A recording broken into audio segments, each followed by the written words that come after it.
वो माँ अपने बच्चे को स्कूल बस में बैठाने के लिए रोड पर लेकर गई, तो बस आने में थोड़ी देर थी।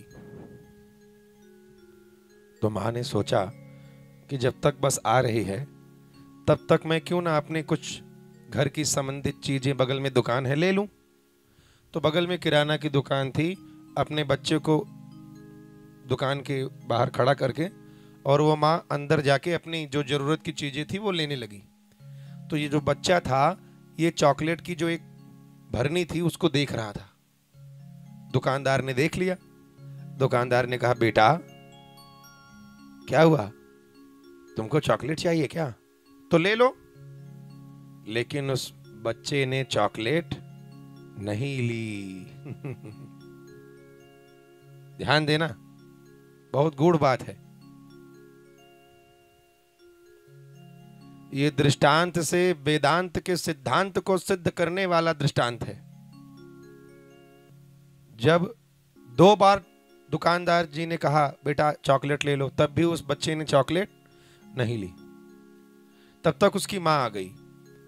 मां ने कहा, बेटा जब दुकानदार अंकल कह रहे हैं कि चॉकलेट ले लो तो तुम ले लो, लेते क्यों नहीं हो?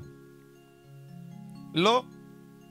लेकिन इसके बावजूद उस बच्चे ने चॉकलेट नहीं लिया। अंत में हार कर वो दुकानदार खुद बॉटल वो खोलकर उसने सोचा मैं ही दे दूं।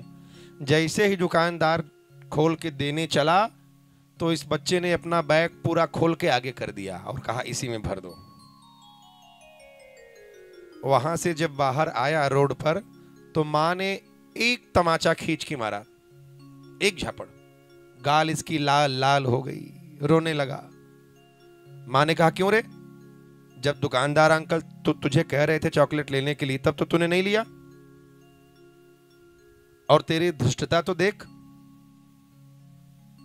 जब वो देने लगे तो तूने पूरी बैग खोलकर आगे कर दी, ऐसा क्यों किया? उस रोते हुए बच्चे ने कहा, मैया जब दुकानदार अंकल मुझे लेने के लिए कह रहे थे तो मैंने इसलिए नहीं लिया क्योंकि मेरे हाथ बहुत छोटे थे। मैं लेता तो 2 ही 1 चॉकलेट आते। दुकानदार अंकल के हाथ मुझसे बड़े थे इसलिए उनके देने का प्रतीक्षा किया, जब वो देने लगे तो ज्यादा आएगा। उसी प्रकार भगवान से हमको नहीं मांगना चाहिए क्योंकि हमारी आपकी मांगने की बुद्धि बहुत छोटी है। हम मांगेंगे तो कम मांगेंगे, उन्हीं पर छोड़ दो, वो देंगे तो सब कुछ भर के भंडार रख देंगे।